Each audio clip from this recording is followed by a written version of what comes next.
So tell me more about the medicinal cannabis space in Australia. Sure. Medicinal cannabis was legalised by the federal government in late 2016. So what the federal government did is they instituted a framework for companies or individuals to be licensed and to cultivate, manufacture or research medicinal cannabis. That framework is really quite comprehensive. There's a licensing regime and a permitting regime, and there are a number of state and regulatory bodies that need to work together in order to get medicinal cannabis products from the manufacturers to the patients.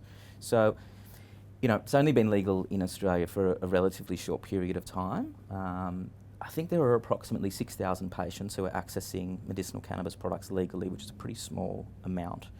And obviously, you know, we're hoping that as the industry progresses, more patients can avail themselves of the product. I think it's just probably worth making one point about medicinal cannabis. There are lots of misconceptions out there in the market, and I think that the biggest misconception is that every single cannabis strain gets you stoned or gets you high.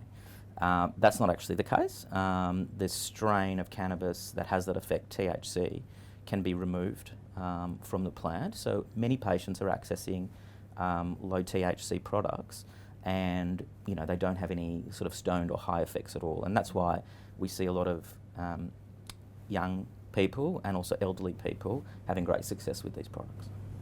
Tell us, where is Australia compared to the rest of the world in relation to this space?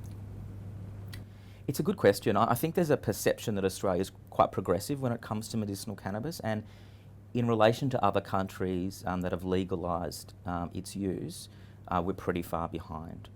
You know, the leading countries for medicinal cannabis usage are Canada and the United States.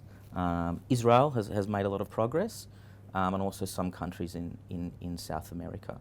So, as I said before, there's a really small number of patients that have accessed medicinal cannabis locally. The costs are prohibitive, the bureaucracy is complicated, and as an industry, what we're trying to do is to make that process easier. And the intersection between consumption of the product and the law is really interesting, and the law really hasn't caught up. So what we're seeing is that people are being arrested for obtaining cannabis products to give to their sick children or their elderly parents. And there's a view that that's just not right, but the law hasn't yet caught up to that. So hopefully we'll see some change on that front. How far away do you think that will? Look, there's a big push by patient advocates and also by industry groups, and Cronos Australia is part of the broader industry group to make cannabis, medicinal cannabis, more affordable and to streamline legislation and processes to actually enable patients to alleviate their suffering. And that's what we're all about. I mean, medicinal cannabis, it's not a cure-all, it's not a fix-all, but it's been shown to help with pain, with illness, with nausea, with lots of cancer-related suffering, unfortunately. And I'm hoping within the next 2 or 3 years we see a streamlining of the processes so that more patients can access the product.